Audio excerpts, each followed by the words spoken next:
Continuación hablaremos del barroco y de los puntos más relevantes sobre el tema. El barroco es un movimiento cultural y estilo artístico desarrollado en el siglo XVII y mediados del siglo XVIII. El barroco se destacó en diversas disciplinas como son la arquitectura, la música, la literatura, entre otros. El barroco se caracteriza por ser un estilo muy estrambótico, exageraba los rasgos que se le daban.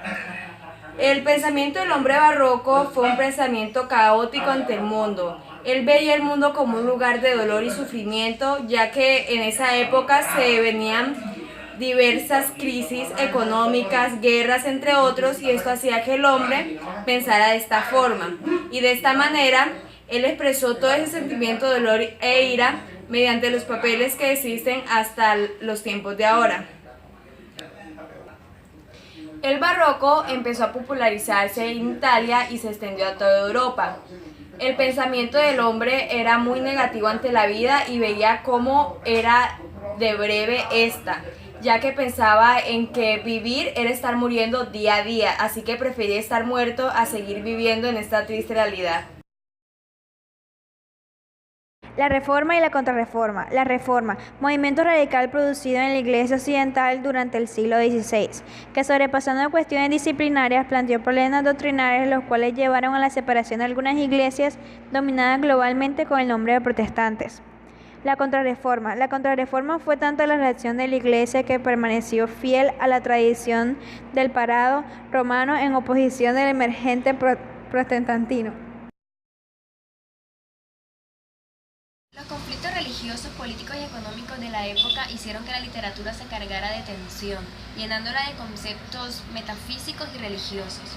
El hombre de esta época adoptó un pensamiento bastante pesimista y con escepticismo frente a toda la realidad fugaz que se le presentaba. Su estilo era más que todo satírico, alegórico, metafórico y con una gran tendencia a usar figuras retóricas. Es en España donde el barroco toma más fuerza y originalidad. El siglo de oro es el nombre que recibió en esta parte del mundo. Los escritores del siglo XVII, al ir adoptando toda esta doctrina de pesimismo y de pensamiento escepticista, lo que hicieron fue tomar la realidad y muchas veces deformándola, llegando a caricaturizarla y llenándola toda de exageración. La peste, el hambre, la miseria, la desigualdad social y los sueños de grandeza fueron los temas principales que rigieron la literatura en la época barroca.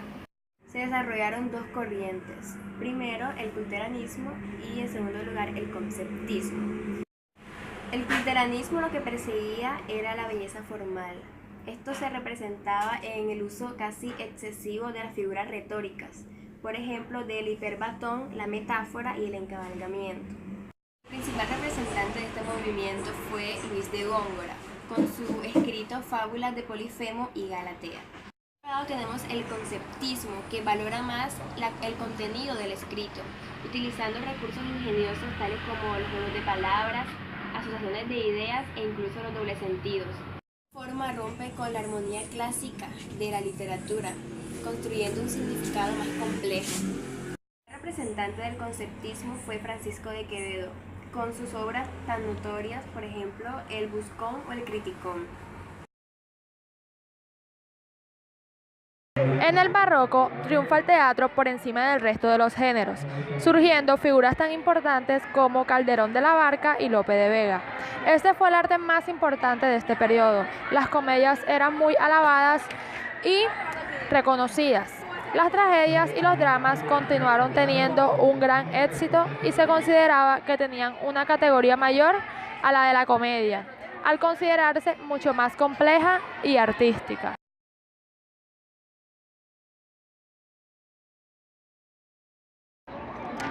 En cuanto a la arquitectura, se vio nacer un estilo completamente nuevo en cuanto a ornamentación, en el cual los detalles curvos, las molduras, las columnas, dorados y repetidas en forma son protagonistas de las edificaciones.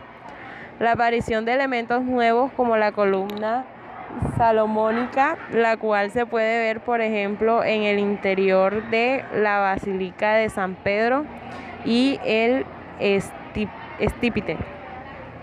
Se genera una importante independencia entre el interior y el exterior, acentuando la luz como elemento principal a la hora de diseñar y los ostentosos detalles, por lo general de baja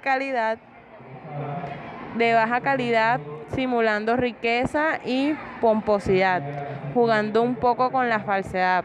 Esto se dio en la mayoría de los casos, lo que no quita que se hayan utilizado elementos de alta calidad, como era el caso de las alfombras persas, cerámicas, vidrios de Carra, etc.